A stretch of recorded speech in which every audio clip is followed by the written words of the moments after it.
일반적으로 20, 30대 청년들은 자기 건강에 대해서 크게 염려하지 않습니다.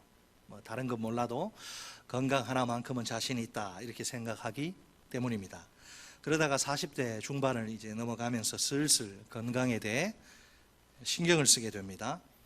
어르신들께는 죄송한 말 같지만 몸이 예전 같지 않다고 느끼기 시작하는 겁니다.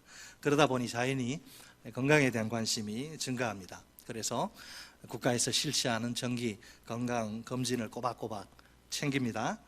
만약 건강에 무슨 이상이 발견되면 적절한 치료를 받습니다. 누구나 이왕이면 건강하게 인생을 살아가는 것이 좋겠지요. 그렇죠? 자, 그렇다면 우리 육체 안에 들어있는 영혼, 우리 눈에 보이지 않는 이 영혼의 건강은 어떨까요? 정기 건강 검진을 받을 수도 없는 노릇이 아닙니까?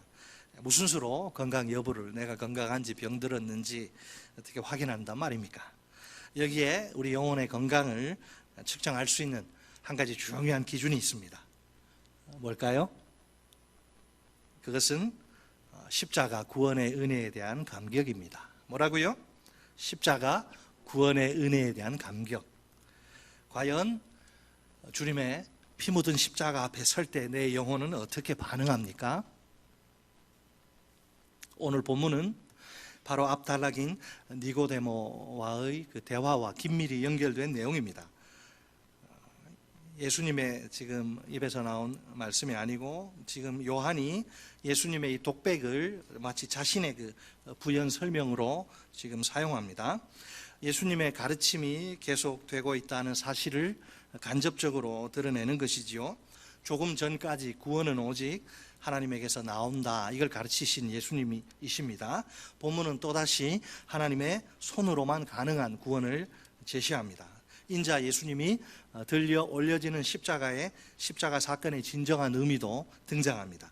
내용에 깊은 신학적 의미가 담겨 있어 약간 어려울 수 있습니다. 자, 먼저 본문 17절을 봅시다. 하나님이 그 아들을 세상에 보내신 것은 세상을 심판하려 하심이 아니요 그로 말미암아 세상이 구원을 받게 하려 하심이라. 아멘. 하나님이 자신의 아들을 저 위에서 아래로 보내십니다. 그 목적은 심판을 위해서가 아니라 구원을 위해서입니다. 이것을 가리켜 보냄의 형식이라고 합니다. 문장으로 표현하면 이렇습니다. 하나님이 그의 아들을 보내셨다, 우리의 구원을 위해서. 이 형식은 바울에게서도 나옵니다. 예를 들면 갈라디아서 4장 4절 말씀입니다. 때가 참에 하나님이 그 아들을 보내사 여자에게서 나게 하시고 율법 아래에 나게 하신 것은. 아멘.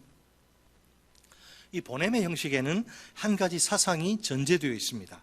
하나님의 아들이 선재하신다는 것, 곧 먼저부터 존재하신다는 사상 말입니다. 또한 한 가지 그 내용이 내포되어 있습니다.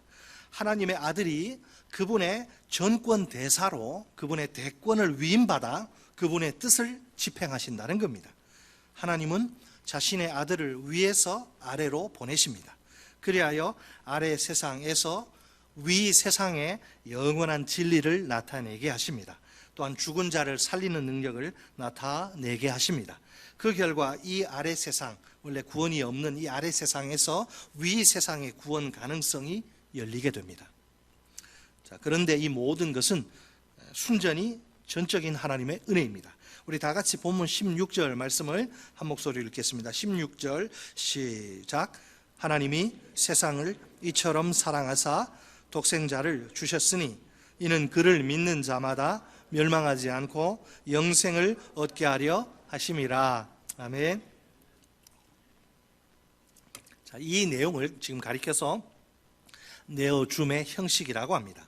역시 문장으로 표현하면 이렇습니다. 하나님이 그의 아들을 내어주셨다, 우리의 구원을 위해서. 자, 보냄의 형식과 내어줌의 형식. 하나님이 그의 아들을 보내셨다, 우리의 구원을 위해서. 하나님이 그의 아들을 내어주셨다, 우리의 구원을 위해서. 이 내어줌의 형식은 항상 하나님의 사랑을 이야기할 때 나옵니다. 본문 16절에 따르면 하나님이 자신의 아들을 아낌없이 주실 정도로 이 세상을 끔찍히 사랑하십니다. 그 목적은 믿는 자마다 영생 곧 신적 생명을 얻도록 만들기 위해서입니다. 그래서 하나님이 자신의 아들을 위해서 아래로 보내십니다. 아래의 물리적 시간 세계에 영원이라고 하는 게 나타나게 하십니다. 이 거짓 세계에 참 진리가 나타나게 하십니다. 무능의 세계에 하나님의 전능하심이 나타나게 하십니다. 갈등과 증오의 이 아랫 세계에 하나님의 사랑이 나타나게 하십니다. 무지와 암흑의 이 아랫 세상에 하나님의 빛이 나타나게 하십니다. 놀랍게도 이 모든 것은 순전히 하나님의 사랑 때문입니다. 하나님의 사랑은 바로 예수님을 십자가 죽음에 내어주심, 즉 예수님이 십자가에 달려 들려짐에서 절정으로 나타납니다. 이 십자가의 죽음이 뭐냐? 하나님이 자신의 사랑을 계시하시는 특별한 사건입니다. 하나님의 본질이 사랑이라 이 진리를 드러내시는 사건입니다. 하나님은 사랑이시라. 요한일서 4장 10절 말씀입니다. 사랑은 여기 있으니 우리가 하나님을 사랑하는 것이 아니요 하나님이 우리를 사랑하사 우리 죄를 속하기 위하여 화목 제물로 그 아들을 보내셨음이라. 아멘. 예수님은 이렇게 십자가에서 하나님의 본질인 사랑을 계시하십니다. 이로써 예수님 자신이 하나님의 본질을 소유하신 분이심을 또 계시하십니다. 그것은 계시자는 계시되는 분과 같기 때문입니다. 그래야 계시가 발생합니다. 자, 예를 들면 원숭이가 아무리 사람 비슷하게 생겼어도 원숭이를 보고 사람을 알 수는 없습니다. 단지 비슷하다고 해서 알 수 있는 것이 아닙니다. 진짜 사람을 보아야 진짜 사람을 알 수 있습니다. 그러므로 사람으로만 사람을 알 수 있습니다. 같은 논리로 예수님이 하나님을 계시하신다면 그분이 하나님과 똑같다는 말입니다. 예수님은 십자가에서 하나님의 본질이 사랑이라는 진리를 계시하십니다. 그리하여 예수님 자신이 하나님이심을 계시하시게 됩니다. 영광, 이 영광의 기본 뜻은 하나님의 본질이 드러남인데요, 예수님은 십자가에서 하나님의 본질을 계시하심으로 그분의 영광을 드러내십니다. 이렇게 함으로 예수님은 자신의 본질, 즉 하나님의 계시자임과 하나님의 계시자로서 하나님과 같은 분이심을 드러내십니다.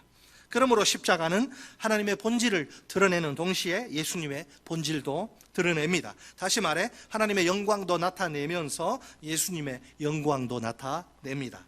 그래서 십자가는 아들이 아버지를 영화롭게 하고 아버지가 또 아들을 영화롭게 하는 사건입니다. 바로 이것이 요한복음의 언어입니다. 요한복음 17장 4절로 5절 말씀입니다. 아버지께서 내게 하라고 주신 일을 내가 이루어 아버지를 이 세상에서 영화롭게 하여 싸우니 아버지여 창세전에 내가 아버지와 함께 가졌던 영화로서 지금도 아버지와 함께 나를 영화롭게 하옵소서. 아멘.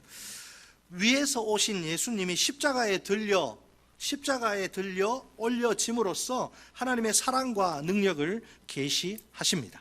아랫 세상 사람들이 영생 곧 신적 생명을 받게 하는 구원을 가져다 주십니다. 아무리 그 유대교 안에서 최고봉이라 할지라도, 우리 특세 때 살펴봤잖아요. 유대교에서 최고의 인물 니고데모, 유대교 안에서 최고봉이라 할지라도 그것이 구원을 보증하는 것은 아닙니다. 반드시 위에서 오셔서 십자가에 들려 올려지는 분에 의해서만 구원이 가능합니다. 인자가 위에서 아래로 내려오심은 하나님이 아들을 보내신 사건이기 때문입니다. 또한 인자가 십자가에 들려 올려짐은 하나님이 아들을 내어주신 사랑의 사건이기 때문입니다. 바로 이 보냄의 사건과 사랑의 내어줌의 사건을 통해서 아래 세상에서 위 세상의 힘이 능력이 나타나게 됩니다. 아래 세상에 온갖 무슨 과학이나 철학이나 인격적 종교적 수양으로는 구원이 절대로 이루어지지 않습니다. 구원은 오직 내재에서가 아니라 초월에서만 옵니다. 예수님이 하나님의 아들로서 위에서 하나님의 초월에서 이 아래로, 즉 내재의 세계로 보냄받음으로 이 아래 세상에서 구원이 이루어지게 됩니다. 구원은 초월자이신 하나님의 사랑으로만 가능합니다. 하나님이 자기 아들을 십자가의 속죄, 십자가의 대속과 새 언약의 제사로 내어주시는 사랑을 베푸시기에 여기에 우리 세상의 구원이 있는 겁니다. 이것이 바로 요한이 말하는 복음입니다. 자, 그래서 복음은 한편으로 부정적인 면이 있습니다. 모든 인간적인, 모든 세상적인 것에 대한 철저한 부정이에요. 니고데모가 대표하는 유대교에 대한 부정, 유대교를 안 된다는 거예요. 그 다음에 그 당시 플라톤이나 스토아 철학과 같은 헬라 지성인들 머리를 자랑했거든요. 그거 안 된다는 그 부정. 또 불교, 유교, 도교, 현대 과학적 인본주의 그거 안 돼요. 그걸로 부정. 구원은 오직 창조주 하나님이 아들을 보내고 내어준 사건을 통해서만 가능합니다. 십자가에 달려 죽는 대속의 죽음이라는 사랑을 통해서만 구원이 일어납니다. 결국 요한복음 이 3장의 내용은 1장 16절로 18절의 내용의 반복이죠. 1장 16절로 18절. 우리가 다 그의 충만한 데서 받으니 은혜 위에 은혜로라. 율법은 모세로 말미암아 주어진 것이요 은혜와 진리는 예수 그리스도로 말미암아 온 것이라. 본래 하나님을 본 사람이 없으되 아버지 품속에 있는 독생하신 하나님이 나타내셨느니라. 아멘. 자, 말씀이 육신이 되어 우리 가운데 거함으로 우리가 하나님의 영광을 봅니다. 거기에 바로 은혜와 진리가 충만합니다. 누구도 하나님을 본 적이 없어요. 거룩하신 하나님을 죄인들이 보면 즉사합니다. 하나님의 영광에 압사당하는 게 두들겨 맞아서 죽습니다. 아무도 하나님을 보고 살아남을 수가 없어요.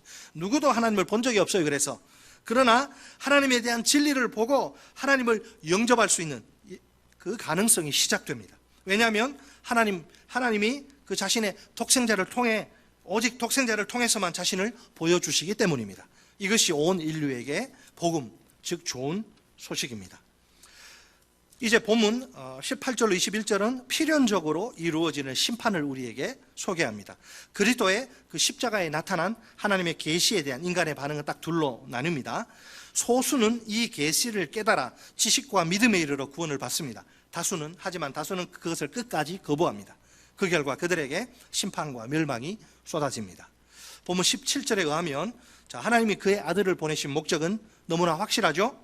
세상을 심판하시기 위해서가 아니라 구원하시기 위해서입니다. 분명 하나님의 의도는 심판이 아니지만 필연적으로 심판이 일어나게 되어 있어요. 왜? 하나님이 심판하셔서가 아니라 세상 사람들이 스스로 심판을 선택하기 때문입니다. 그래서 십자가의 하나님 계시에 대해서 인간들의 반응이 엇갈리게 되는 거예요. 자, 예를 한번 들어볼까요? 예술에 대해 전혀 모르는 사람이 있다고 칩시다. 예술에 대해 아주 무지한 사람이 있어요. 이런 사람을 가리켜서 한자어로 문외한이라고 하지요. 이 사람이 어느 날 전위 예술관에 가서 작품을 감상합니다. 하나도 모르죠. 봐도 저게 뭔지 모르죠. 그러니까 자기 눈으로 곧이곧대로 판단할 수밖에 없는 상황입니다. 누가 이따위 글을 만들어서 했니? 별소리 다 하겠죠. 자, 그러면 이 판단이 정확한 겁니까? 예술에 조예가 깊은 그 전문가가 프로가 볼 때에는 이 사람이 자신의 무지를 폭로하는 꼴입니다. 그 작품을 부정적으로 판단함으로써 자신이 얼마나 예술의 무지한 인간인가를 낱낱이 드러내는 거예요. 암흑의 세상에, 빛이 전혀 없는 암흑의 세상에 예수 그리스도는 빛, 곧 하나님의 계시를 가져오십니다. 요한복음 1장 4절로 5절 말씀입니다. 그 안에 생명이 있었으니 이 생명은 사람들의 빛이라. 빛이 어둠의 빛이 돼 어둠이 깨닫지 못하더라. 아멘. 요한복음 8장 12절 말씀도 있습니다. 예수께서 또 말씀하여 이르시되 나는 세상의 빛이니 나를 따르는 자는 어둠에 다니지 아니하고 생명의 빛을 얻으리라. 아멘. 안타깝게도 암흑의 세상에서 사는 사람들은 암흑을 좋아해요. 그래서 그 빛에게로 나아오지 않습니다. 바로 자신이 암흑의 자식이라는 사실을 드러내고야 마는 거예요. 어둠의 자식으로서의 정체를 선언하는 것이죠. 나는 어둠이 좋아요. 빛은 싫어요. 빛으로 가면 내가 다 드러나잖아요. 나 싫어요, 그게. 이것이 바로 요한복음의 역설입니다. 빛이 왔는데, 구원하러 왔는데 정작 그 빛을 받아들여야 할 어둠은 받아들이지 않아요. 요한복음의 역설이죠. 사실 오늘 본문은 이제 크게 두 가지 내용으로 구성됩니다. 하나는 하나님이 독생자를 세상에 보내신 사건입니다. 여기에 하나님의 독생자 예수 그리스도의 사역이 포함됩니다. 또 하나는 그 독생자에 대한 세상 사람들의 대조적인 두 가지 반응입니다. 예수님의 사역이 낳은 결과인 셈이죠. 사역의 열매. 자, 본문 16절은 우리에게 how to, 하나님이 세상을 사랑하시는 방식, 어떻게 하나님이 우리를 사랑하시는지를 보여줍니다. 자, 다시 한번 우리 다 같이 본문 16절 말씀을 한 목소리 읽겠습니다. 16절 시작. 하나님이 세상을 이처럼 사랑하사 독생자를 주셨으니 이는 그를 믿는 자마다 멸망하지 않고 영생을 얻게 하려 하심이라. 아멘. 자, 한번 질문을 제가 던지겠습니다. 하나님이 도대체 왜 이 세상을 사랑하신 것일까요? 세상이 하나님의 그 사랑을 받을 만해서 아름다워서입니까? 힌트는 요한이 소개하는 세상은 그리 아름답지 않다는 거예요. 오히려 부담스러울 정도로 상당히 부정적입니다. 죄악이 가득한 어두운 세상이요, 하나님을 대적하고 하나님께 반발하는 세상. 자, 그럼에도 불구하고 하나님은 이런 세상을 사랑하십니다. 비록 죄로 망가진 상태이지만 그래도 하나님 자신이 손수 창조하신 세상이기 때문입니다. 하나님이 세상을 사랑하십니다. 놀랍게도 그분의 사랑의 방식은 독생자를 주시는 것입니다. 독생자란 하나님의 특별하게 구별된 유일한 아들을 가리킵니다. 예수님이 하나님의 특별히 구별된 아들이십니다. Only Son, 유일한 아들. 그분은 아버지의 영광을 보여주시는 성막으로 성육신하십니다. 성막 위에 하나님의 임재가 충만하지 않습니까? 마찬가지로 성육신하신 하나님의 아들 안에 아버지의 영광이 충만히 임합니다. 하나님이 그렇게 특별한 아들을 아낌없이 세상에 주신 것입니다. 이 주심은 성육신뿐 아니라 십자가의 죽음까지 암시합니다. 예수님의 사역이 십자가에서 절정을 이루기 때문입니다. 세상을 향한 하나님의 사랑은 자기 아들을 세상에 그냥 툭 하고 이렇게 보내시는 게 끝이 아닙니다. 그 아들을 십자가에 달려 죽게 하시는 것까지도 포함합니다. 그래서 이 하나님의 행동은 사랑입니다. 하나님은 사랑이시라. 하나님이 우리를 얼마나 사랑하세요? 하나님이 자기 독생자를 주시기까지 우리를 사랑하십니다. 우리를 살리시기 위해 독생자 예수 그리스도를 십자가의 제물로 삼으신 것입니다. 여기 우리 할머니 할아버지들 많이 계신데, 손자가 길 가다가 넘어져서 무릎이 깨어지면 자기 무릎이 아파서 그 자리에 털썩 주저앉는 것이 할머니의 사랑입니다. 어린 자식이, 일본 그 지진 많이 죽죠. 어린 자식이 그 지진의 와중에서 죽어가면 자신의 피를 빨게 해서라도 자식을 살리는 것이 어머니의 사랑입니다. 잃어버린 새끼 때문에 창자가 다 끊어져 죽는 것이 새끼에 대한 원숭이의 사랑입니다. 인간과 짐승의 사랑도 이 정도예요. 하물며 독생자를 향한 하나님의 사랑이 인간만 못하며 짐승보다 덜 하겠습니까? 우리 예수님이 할 수만 있으면 십자가의 죽음을 좀 피하게 해달라고 겟세마네 동산에서 그렇게 피땀 흘리시며 부르짖지 않으십니까? 하나님이라고 해서 왜 그 사랑하는 독생자의 간구를 들어주시고 싶지 않겠습니까? 십자가 위에서 영혼이 갈기갈기 찢어지는 고통으로 아버지의 어찌하여 나를 버리시나이까 타는 입술로 절규하시는 독생자가 아닙니까? 그래, 내가 도저히 안 되겠다, 내가 너를 구해주마, 왜 당장 응답해 주시고 싶지 않겠습니까? 그러나 하나님은 끝내 침묵으로 반응하십니다. 자기 독생자가 죽어가는 것을 보는 것은 창자가 다 끊어지는 고통입니다. 마치 자신의 죽음과도 같습니다. 그런데도 하나님은 처음부터 끝까지 시종 일관, 그 침묵으로 일관하십니다. 도대체 그 이유가 무엇입니까? 우리 이유를 알아야죠. 왜 사랑하시는 아들에게 이토록 모질고도 가혹하게 행동하십니까? 그 순간 아들에게 응답한다는 것, 아들의 기도를 들어준다는 것의 그 엄청난 의미를 잘 아시기 때문입니다. 십자가에서 내려오게 하면 어떻게 돼요? 그것은 곧 우리의 구원을 포기하시는 것을 뜻합니다. 하나님은 차마 우리를 포기하실 수가 없습니다. 그래서 그 대신 자기 독생자를 포기하십니다. 아니, 자신을 포기하십니다. 차라리 그것이 더 좋겠다고, 낫겠다고 판단하시기 때문입니다. 그 이유는 단 하나, 오직 우리에 대한 사랑 때문입니다. 그래서 본문은 하나님이 우리를 인간의 언어로 표현할 수가 없어서 이처럼 사랑하셨다고 선언합니다. 하나님의 사랑은 이처럼의 사랑입니다. 이처럼의 사랑은 하나뿐인 외아들 예수님을 우리 죄인들을 위해 아낌없이 내어주시는 사랑입니다. 이처럼의 사랑은 가장 소중하신 독생자 예수님을 우리 죄인들을 위해 버리시는 사랑입니다. 이처럼의 사랑은 가장 사랑하시는 독생자 예수님을 우리 죄인들을 위해 포기하시는 사랑입니다. 이처럼의 사랑은 외아들 예수님을 우리 죄인들을 위해 십자가에 못 박아 죽이시는 사랑입니다. 이처럼의 사랑은 이 세상에서 가장 찬란하고 슬프고 위대한 사랑입니다. 이처럼의 사랑은 온 우주 최고의 사랑입니다. 그 사랑을 우리가 받았습니다. 하나님이 독생자 예수님을 우리에게 주신 목적이 무엇입니까? 죄인인 우리가 우리 죄 때문에 멸망당하지 않도록 만들기 위해서입니다. 우리가 영원한 생명을 얻게 하기 위해서입니다. 아무도 해결할 수 없는 이 죄 문제를 해결하자면, 죄와 죄책을 해결하지 않으면 지옥에 가야 되니까. 지옥 가는 거 차마 보실 수가 없어서. 사랑하는 자녀 지옥 가는 거 좋아하는 사람 누가 있겠어요? 부모가. 그런 부모가 어디 있겠어요? 하나님도 마찬가지. 내 사랑하는 자녀가 지옥에 떨어지는 거 보실 수가 없어요. 영원한 생명을 주시기를 원하시는 거죠. 하나님의 말씀인 성경은 분명히 선포합니다. 누구든지 예수님을 믿으면 멸망당하지 않고 영원한 생명을 얻습니다. 믿습니까? 그러나 누구든지 예수님을 믿지 않으면, 죽기 전까지 끝까지 믿지 않으면 영원한 멸망을 당합니다. 믿습니까? 아멘이 작아지네. 하나님이 우리가 영원한 멸망에서 구원받을 수 있는 길을 마련해 주십니다. 그 구원의 길이 바로 예수님을 믿는 것입니다. 하나님이 우리가 영원한 생명을 얻을 수 있는 문을 활짝 열어주십니다. 그 구원의 문이 바로 예수님을 영접하는 것입니다. 내 죄 때문에 나를 위해 내 대신 십자가에 못 박혀 저주 속에 참혹하게 돌아가신 예수님이십니다.